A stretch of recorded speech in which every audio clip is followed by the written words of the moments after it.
আমি যাবো মা, আমি তোমার কাছে যাবো। আমি অদূর থেকে কে যেন চিৎকার করছে খোকা খোকা বলে, তাহলে কি সেই পাগলি বাবার জন্য অপেক্ষা করছে। আমি যাবো, এই নদী ছুঁয়ে যাবো, সেই পাগলি মাঝখানে থাক না কেন, আমি তাকে আমার এই জমিদার স্টেজে রাখবো।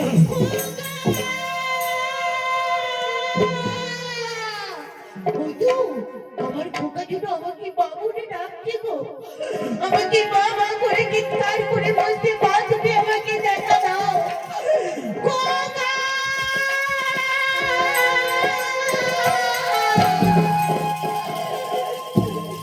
খোকা আয় না বাবা আয়, খোকা খোকা আয় আমার কাছে আয়।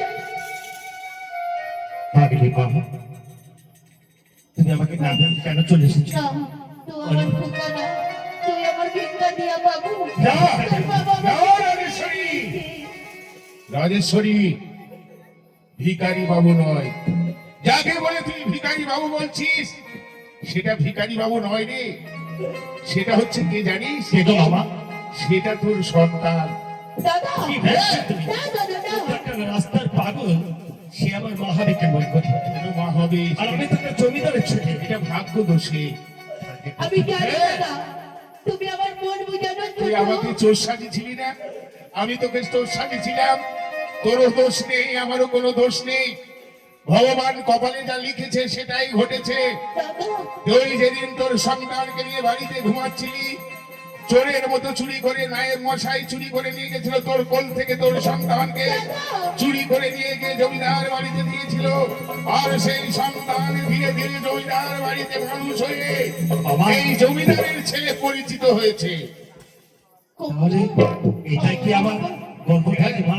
এটাই তোমার গর্ব। আমি জানি না মা, তার জন্য মনে হয় যেদিন তোমাকে ভিক্ষা দিতে গিয়েছিলাম, সেই দিন তোমাকে দেখা সে আমার বুকের মধ্যে কত রকমের আগুন জ্বলে উঠেছিল।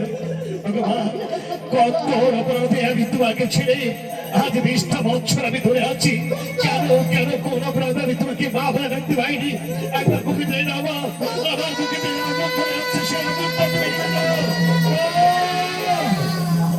আর তুমি নয় মা, তোমার আর জমিদার বাড়ি এই মুহূর্তে যে জমিদার তোমাকে অপমান করেছে, যে জমিদার তোমাকে অত্যাচার করেছে, এই মুহূর্তে তোমার হাত ধরে আমি আবার দিয়ে দেবো আমার জমিদার ভাই। চলো।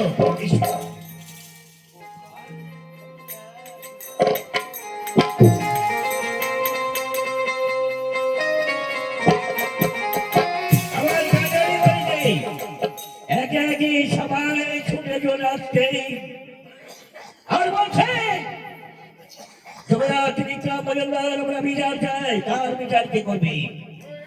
আমি নয় হিরোজনী কবিরা ত্রিবিক্রম মজুমদার, তা আমার বিচার বিচার তোমাকে করতে হবে বাবা। কেন?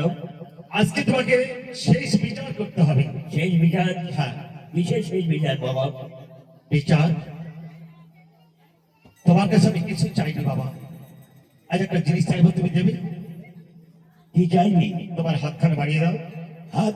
হ্যাঁ, হাত নিয়ে তুমি কি করবে? এখন কি করবো? বেশ, তুমি আমার সন্তান, আমি তোমার জন্মদাতা পিতা। এরাও চেয়ে দেখো সামনে আমাদের ঠাকুর ঘর। এই ঠাকুর ঘরের সামনে দাঁড়িয়ে তোমার সন্তানের মাথায় হাত থেকে বলো তো বাবা, যে পাগলি আমাদের বাড়িতে এসেছিল সেই পাগলির সাথে আমার কি সম্বন্ধ? পাগলি আমার কি হয়? তুমি সত্যি কথা আজ তোমাকে বলতে হবে বাবা। তোমার বিজয়ের মাথায় হাত থেকে তোমাকে বলতে হবে। এত বড় দেখতে আমি করতে পারবো না বাবা।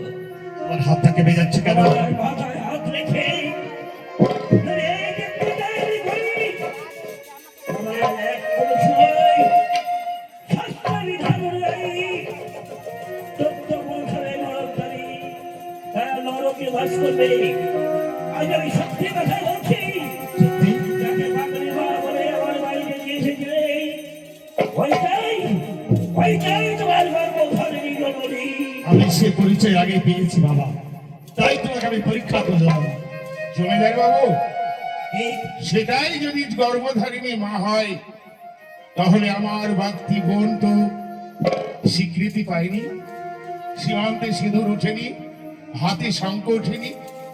আপনি এই মুহূর্তে সমান্তর সিঁদুর করে দিয়ে হাতে শঙ্খ পরিয়ে দিয়ে আপনার স্ত্রীর মোর্চানা দিয়ে এই জমিদার বাড়িতে আমার বাগদি বোনের ঠাঁই। আজ তুমি আমাকে ধ্যান দিলে, তাই নয়? সত্যি জমিদার বাবু, আমি ভক্ত হয়ে গেলাম।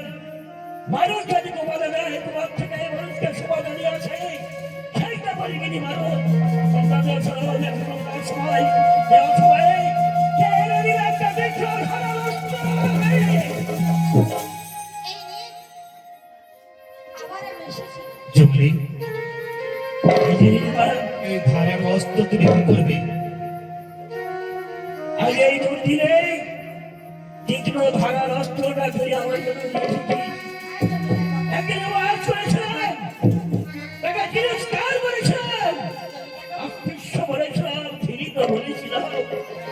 এই জন্য আমি মিথ্যা বলিয়া নিজে নিজে দুঃখিত। আমার কোনো দুঃখ নেই বাবু আমি জিজ্ঞাসা করলে না, এটা কি আমি করবো? একদিকে তুমি খবর নিয়ে রাজেশ পাশে দাঁড়িয়ে আছে রাজেশ্বরী মাথায় হয়ে আছে ভগবান মায়ের তলায় আছে মা বসুন্ধরা তাই মা বসুন্ধরা হয়ে দাঁড়িয়ে নিজে রক্ত দিয়ে বাবা, জমিদার বাবু, আর একটু কাজ বাকি আছে জমিদার বাবু। আবার কি আপনি যেমন আমার বোনকে স্বীকৃতি দিলেন, সামান্য সিঁদুর পরিয়ে দিয়ে, আপনার ছেলে আমার ভাগ্নে ভালোবাসে ভাগ্তিপাড়ার আর একটি মেয়ে, ওটাও ফুলের মতো পবিত্র মেয়ে। অনুরোধ করে বলছি, আপনার ছেলের হাতে আমার ভাগ্তিপাড়ার বোনটাকে তুলে দেন হাতে। দেব শুরু দেব আপনারই যদি আমার জীবনটাও চাও আমি নিজে যে খবর করবার এসব পুত্র তোমাদের দুজনের হাত আমি এক করে দিলাম ছোট ভাই নয় ঠাকুরের সঙ্গে আমি চোখের জল ফেলে বলি ভগব ঠাকুর এদের দাম্পত্য জীবন যেন তুমি মধুময় করো বাবা, মধুময় করো আজ তুমি জুবলি ভালোবাসাকে আমার হাতে তুলে দিলে, তার সঙ্গে দিলে শিবতলী গ্রামের জমিদার স্টেট। কিন্তু জমিদার স্টেটে বসে আমার মনে হয় আমার শান্তি আসবে না বাবা। কারণ যখনই শিবতলী গ্রামের সকলেই মা বোন দাদা ভাই দিদি কাকা সকলে যখন আমাকে দেখবে, এখন আঙুল দেখে চিৎকার করে বলবে, ও সেরকম শিবতলী গ্রামের সূর্য গোপালের একমাত্র বিজয়। ওঠা